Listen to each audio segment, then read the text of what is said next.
গান্ধী স্মৃতি প্ৰাথমিক বিদ্যালয়ত বিদ্যালয় সংযোজন পাঠ্যক্ৰম পালন।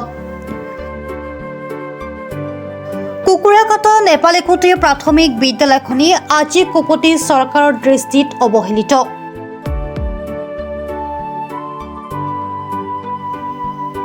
ওদালগুৰি শিক্ষাখণ্ডৰ অন্তৰ্গত কুকুৰাকাটা নেপালীকুটি প্ৰাথমিক বিদ্যালয়ত আজি শিশু দিৱসৰ লগত সংগতি ৰাখি বিদ্যালয় সংযোজন পাঠ্যক্ৰমৰ কাৰ্যসূচী পালন কৰা হয়।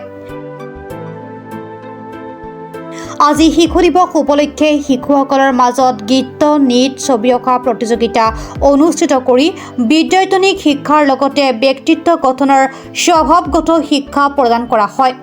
অনুষ্ঠানত জিলাৰ শিক্ষক প্ৰশিক্ষণৰ প্ৰকল্প বিষয়া ফণিতা দেৱী, জংঘলপাৰা মণ্ডল সমল কেন্দ্ৰৰ সমন্বয়ক কণ্ঠ বেজবৰুৱা, প্ৰধান শিক্ষক ত্ৰৈলোক্য মোহন নাথ, সহ শিক্ষয়িত্ৰী অঞ্জুমন শৰ্মা, টংলা টাউন মণ্ডল সমল কেন্দ্ৰৰ সমন্বয়ক তথা গান্ধী স্মৃতি প্ৰাথমিক বিদ্যালয়ৰ সহ শিক্ষয়িত্ৰী সবিতাৰাণী মহলীয়া, বন্ধু বিদ্যালয়ৰ প্ৰধান শিক্ষয়িত্ৰী মাইনাও ব্ৰহ্ম, সহ শিক্ষয়িত্ৰী মন্দিৰা চিত্ৰ, সোমা দেৱনাথ বড়ো, অংগনবাদী কৰ্মী অৰ্পণা দত্ত, অঞ্জু ৰাভাৰ লগতে সংগীতা দেৱী উপস্থিত থাকে।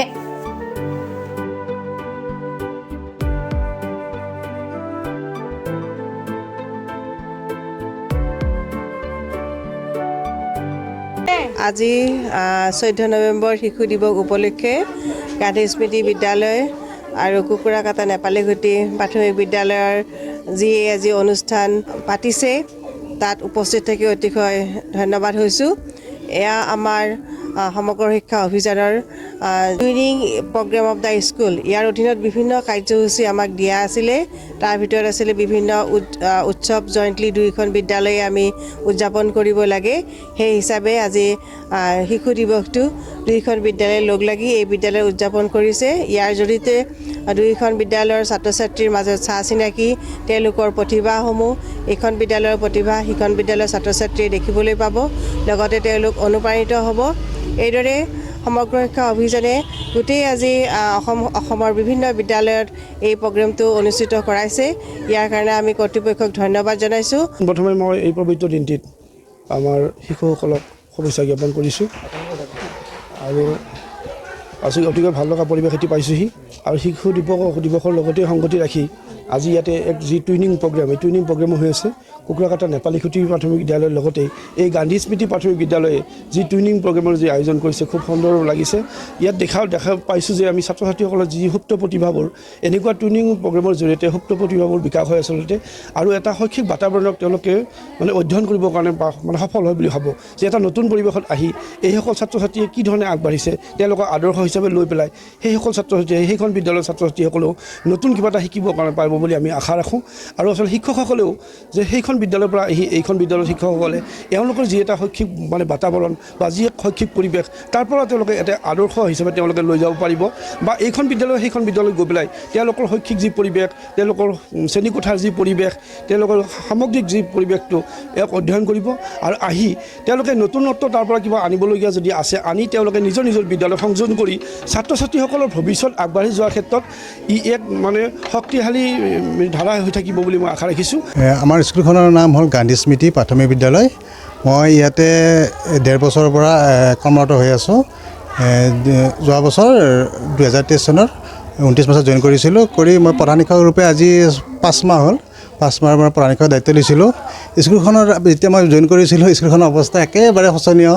তাৰপিছৰ পৰা এতিয়া আমাৰ CSC বাইদেউ আহিছিল, আমাৰ সবিতা বাইদেউ, তাৰপিছত আমি সকলো মিলি অংগনবাদী কৰ্মীসকলে মিলি আমি স্কুলখন আগবঢ়াই নিবলৈ চেষ্টা কৰিছোঁ। স্কুলখনত যেতিয়া আহিছিলোঁ ল'ৰা ছোৱালী মাত্ৰ 10জন 8জন এনেকুৱা, কিন্তু আমি গোটেই অংগনবাদী বাইদেউকে প্ৰমুখ কৰি আমাৰ এই টংলা ক্লাষ্টাৰ CSC মোৰ সহকৰ্মী সবিতা মহলীৰ প্ৰচেষ্টাত বহুত কষ্ট কৰিছোঁ। আমি ঘৰে ঘৰে গৈছোঁ, গৈ আজি আমাৰ ছাত্ৰ ছাত্ৰীৰ সংখ্যা 30 জনৰ হৈছে। আমি সঁচাই আনন্দিত হৈছোঁ। এনেকুৱা যাতে আমি আগলৈ ল'ৰা ছোৱালী বঢ়াব পাৰোঁ আৰু স্কুলখন যাতে, আৰু এটা দুখৰ বিষয় আছে, স্কুলখন MLSN হোৱাৰ কথা আছিল, কিন্তু স্কুলখন আজি তাৰ পৰা বচালোঁ কাৰণ 30 জনৰ ছাত্ৰ ছাত্ৰীৰ সংখ্যা বেছি হ'ল।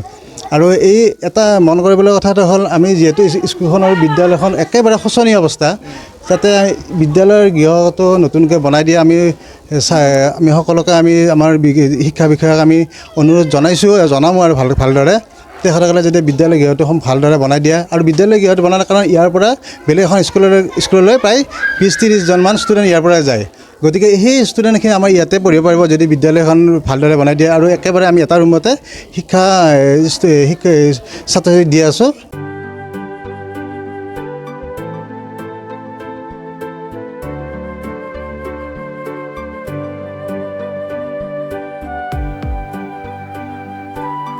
ওদালগুৰিৰ পৰা চিন্ময় ডেকাৰ ৰিপৰ্ট, প্ৰাত টাইম ডিজিটেল।